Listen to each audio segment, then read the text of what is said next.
We're surrounded by ads every single day, right? On our phones, on TV, everywhere we look.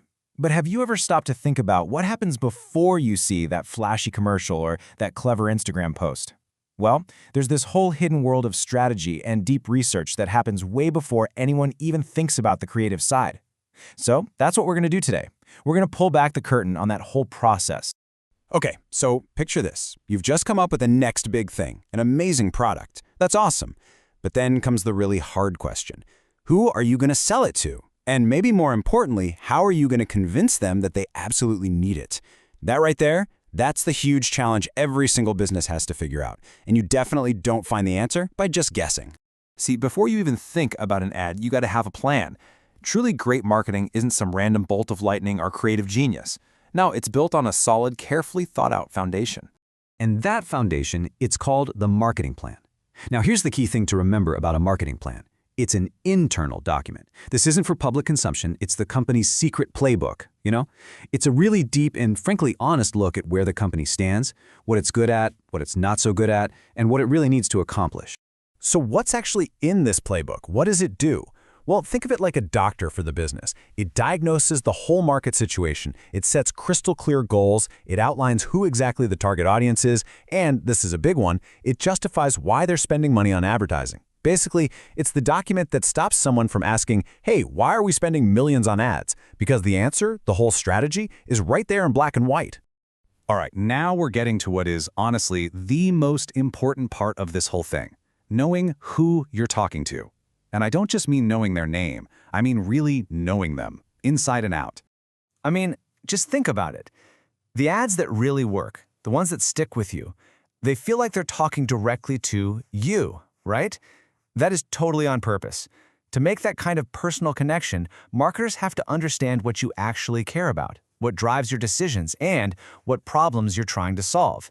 It's impossible to start a real conversation if you have no idea who you're talking to. So the first layer of getting to know your audience, that's demographics.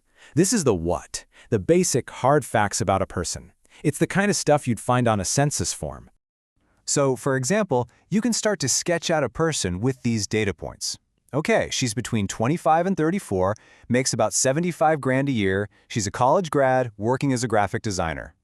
It gives you a starting point for sure, but it's kind of flat, isn't it? It doesn't tell you what makes this person tick. And that is where psychographics come into play. So if demographics are the what, psychographics, that's the why. This is where you get into all the juicy human details, their values, their hobbies, their beliefs, and what really, truly motivates them to do the things they do. And this is what breathes life into that boring set of stats. All of a sudden, she's not just a demographic profile. She's a person who cares about brands being socially conscious, who loves hiking on the weekends, who puts her health first, and who trusts what her friends say way more than a slick TV ad. See? Now you have a real person, a person you can actually talk to. Okay, to really see why this is such a game changer, let's look at a tale of two totally different groups of people who were shaped by completely different worlds. So on one hand, you've got baby boomers. They grew up in a time of incredible optimism after World War II, and they literally watched the internet be born. And on the other hand, you have Gen Z, who grew up in the shadow of 9/11 and the Great Recession and have never, ever known a world without a smartphone. I mean, their entire worldview is fundamentally different, and that means the way you reach them has to be completely different. So if we look at what boomers are consuming, it's pretty clear that traditional media is still a huge part of their lives. We're talking television, radio, print. These are still giants for them. So yeah, if they're your target, you absolutely cannot afford to ignore TV or a good old-fashioned newspaper. Now, you might think those media habits sound a little old school, but let me tell you, you ignore this group at your own risk. Because baby boomers control a staggering 70% of the nation's discretionary income. They've got serious spending power. Okay, now let's just flip that whole picture on its head. When you look at Gen Z, the media world is almost unrecognizable. It is completely dominated by things like YouTube, TikTok, and Snapchat. Their universe is digital, it's on demand, and it basically lives in the palm of their hand. You know, there's this quote from an innovation expert that just nails it when talking about Gen Z. Millennials on steroids. It really gets at how this generation is even more plugged in, way more skeptical of old-school advertising, and just has way more control over what they watch and when they watch it than any generation that came before.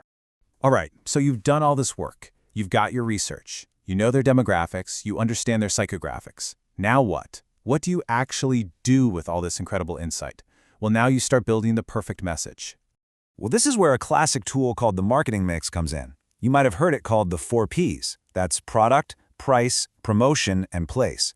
But honestly, the most important P, the one that everything else orbits around, is people. Every bit of that research you did informs all the other decisions. What features does the product need? What's the right price? Where should we sell it? And how do we promote it? Think of it like this. The customer is the sun, and everything else in the marketing plan is a planet revolving around them. Okay, let's tie this all together now. Let's see how this goes from being a plan on paper to something you actually see out in the real world. This line right here, it really sums up the whole goal.